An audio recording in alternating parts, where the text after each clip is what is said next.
নমস্কার বন্ধুরা, গোবিন্দভোগ চাল দিয়ে আমরা পোলাও, পায়েস, খিচুড়ি এসব রেসিপি করে থাকি। তবে আজ গোবিন্দভোগ চাল দিয়ে একদম অন্যরকম এক রেসিপি বানিয়ে দেখাবো। একদম অন্যরকম নতুনত্ব এক রেসিপি। আপনারা দেখতে থাকুন, আশা করছি আপনাদের ভীষণ ভালো লাগবে। রেসিপিটি তৈরি করার জন্য এখানে আমি 200 গ্রাম গোবিন্দভোগ চাল নিয়ে নিয়েছি। চালগুলোকে বেছে তারপর পরিষ্কার কাপড় দিয়ে ভালো করে মুছে নিয়েছি। চাল একদমই ধোয়া যাবে না, যদি ময়লা থাকে তাহলে কাপড় দিয়ে মুছে নিতে হবে। এদিকে গ্যাসের ওপর আমি একটা কড়াই বসিয়ে দিয়েছি। কড়াইতে দিয়ে দিলাম 1 চামচ গাওয়া ঘি। কড়াইতে ঘি দিয়ে খুব ভালো করে মেল্ট করে নিয়েছি। এবার দিয়ে দেব গোবিন্দভোগ চাল। চালগুলো দিয়ে মোটামুটি 2 মিনিটের মতো ভেজে নিতে হবে। বন্ধুরা, চালগুলো ভাজার সময় অনবরত নাড়তে হবে, না হলে নিচ থেকে ধরে যেতে পারে। চালগুলোকে 2 মিনিটের মতো ভেজে নিয়েছি। তারপর চাল থেকে বেশ সুন্দর একটা গন্ধ বেরিয়ে এসেছে। এর থেকে আর বেশি ভাজার কোনো দরকার নেই। এবার গ্যাসের ফ্লেমটা অফ করে চালগুলোকে একটু ঠান্ডা করে নেব। আর এদিকে দেখুন মিক্সিং জার নিয়ে নিয়েছি। এবার এই জারের মধ্যে গোবিন্দভোগ চাল নিয়ে নিচ্ছি। ভাজা চালগুলোকে মিক্সিতে দেওয়ার আগে অবশ্যই ঠান্ডা করে নেবেন। তো চালগুলোকে আমি ভালো করে ঠান্ডা করে মিক্সিং জারের মধ্যে নিয়ে নিয়েছি। আর দেখুন সুন্দর করে গুঁড়ো করে নিয়েছি। তবে একদম মিহি করার দরকার নেই। আমি এই রকমভাবে হালকা দানা রেখে গুঁড়ো করে নিয়েছি। তো এবার এদিকে গ্যাসের ওপর কড়াই বসিয়ে দিয়েছি। আর তাতে দিয়ে দিচ্ছি 500 ml মতো গরুর দুধ। আপনারা চাইলে গুঁড়ো দুধ দিয়েও রেসিপিটা তৈরি করতে পারেন। তবে সেক্ষেত্রে গুঁড়ো দুধ উষ্ণ গরম জলে গুলে তারপর ব্যবহার করবেন। আর এই গরুর দুধটা আমার আগে থেকে ভালো করে জাল করে নেওয়া ছিল, সেজন্য এখন আর বেশিক্ষণ জাল করার কোনো দরকার নেই। এবার এর মধ্যে আমি ফ্লেভারের জন্য 2টো এলাচ ফাটিয়ে দিয়ে দিলাম। এলাচ দুধের মধ্যে দিয়ে 15 মিনিটের মতো জাল করে নেব। দুধটা আমি 15 মিনিটের মতো জাল করে নিয়েছি।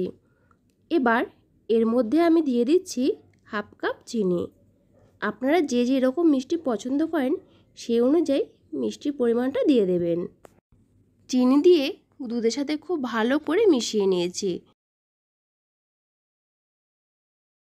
এখন এর মধ্যে গুঁড়ো করে রাখা চালগুলোকে দিয়ে দিলাম। চালের গুঁড়ো দিয়ে অনবরত নাড়তে থাকতে হবে, তা না হলে চালের গুঁড়োটা দলা পাকিয়ে যেতে পারে। দেখুন বন্ধুরা, চালের গুঁড়ো দিয়ে ভালো করে গোল হাতার সাহায্যে নেড়ে নিচ্ছি। তাও দেখুন বেশ খানিকটা দলা পাকিয়ে যাচ্ছে। এই জন্য গোল হাতা পিছন দিকটা দিয়ে বেশ ভালো করে চালের গুঁড়োটাকে দুধের সাথে মিশিয়ে নিচ্ছি। সমস্ত চালের গুঁড়ো দুধের সাথে মিশে গেছে আর মিশ্রণটা আগের থেকে অনেকটাই ঘন হয়ে গেছে। এবার এই মিশ্রণটাকে ডো আকারে তৈরি করে নিতে হবে। বন্ধুরা, এই সময় কিন্তু গ্যাসের ফ্লেমটাকে একদম লোতে করে রাখতে হবে। এই রকমভাবে মোটামুটি 5 থেকে 6 মিনিট মতো মিডিয়াম টু লোতে রেখে রান্না করে নিলেই কিন্তু একটা পারফেক্ট ডো তৈরি হয়ে যাবে। তো যাই হোক, চালের গুঁড়ো দুধের সাথে ভালো করে মিশিয়ে নিয়েছি। এবার দিয়ে দিলাম সামান্য একটু লবণ। মিষ্টিতে একটু লবণ দিলে স্বাদটা অনেক বেশি ভালো আসে। লবণটা দিয়ে সব কিছুর সাথে ভালো করে মিশিয়ে নিচ্ছি। মেশানো হয়ে গেলে এবার এর মধ্যে আমি কাজু বাদাম কুচি দিয়ে দিচ্ছি। কাজু বাদাম দিলে এই স্বাদটা অনেকটা বেড়ে যায়। আপনারা এখানে আপনাদের পছন্দ মতো যে কোনো ড্রাই ফ্রুটস অ্যাড করতে পারেন। ড্রাই ফ্রুটস দিয়ে এই মিশ্রণটার সাথে খুব ভালো করে মিশিয়ে নিচ্ছি। মিশ্রণটা কিন্তু এখনও অনেক নরম রয়েছে। একটু টাইট করে একটা ডো আকারে এটাকে তৈরি করে নিতে হবে। ডোটা একটু টাইট করলে রেসিপিটা অনেক বেশি ভালো হবে। তো যাই হোক, এখন এর মধ্যে দিয়ে দিচ্ছি 1 চামচ ঘি। ঘি দিয়ে ভালো করে মিশিয়ে নিলে দেখবেন ডোটা কড়াইয়ের থেকে অনেকটাই ছেড়ে এসেছে। তো দেখুন বন্ধুরা, মিশ্রণটা আমার একদম রেডি হয়ে গেছে। এবার গ্যাসের ফ্লেমটা আমি অফ করে দিয়েছি। আর এদিকে আমি একটা থালা নিয়ে নিয়েছি। থালার মধ্যে সামান্য একটু ঘি দিয়ে আমি চারিদিকে ভালো করে লাগিয়ে নিচ্ছি।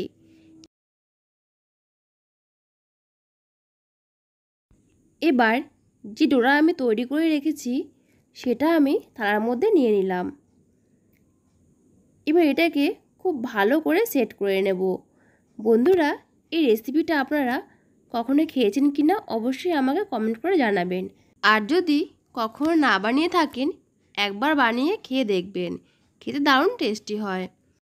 তো বন্ধুরা, আজ আমার এই রেসিপিটা দেখতে যদি নতুন কোনো বন্ধু এসে থাকেন তাহলে আমার এই চ্যানেলটি সাবস্ক্রাইব করে বেল বাটনটা অন করে রাখবেন, যাতে আমি ভিডিও আপলোড করা মাত্রই সবার প্রথমে আপনার কাছে পৌঁছে যায়। তো এটাকে আমি খুব ভালো করে থালার মধ্যে সেট করে নিয়েছি। আর এর ওপর থেকে কিছুটা কাজু বাদাম আমি দিয়ে দিলাম। কাজু বাদাম দিয়ে আবার হাত দিয়ে চেপে চেপে ভালো করে সেট করে নিচ্ছি।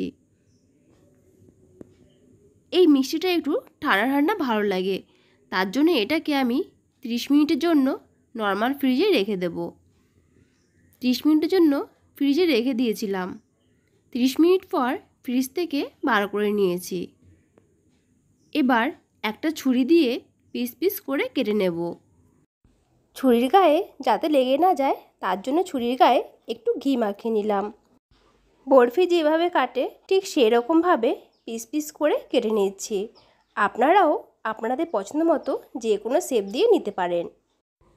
আর বন্ধুরা, মিষ্টিগুলোকে আপনারা মোটামুটি 1 সপ্তাহ মতো নর্মাল ফ্রিজে স্টোর করেও রাখতে পারেন।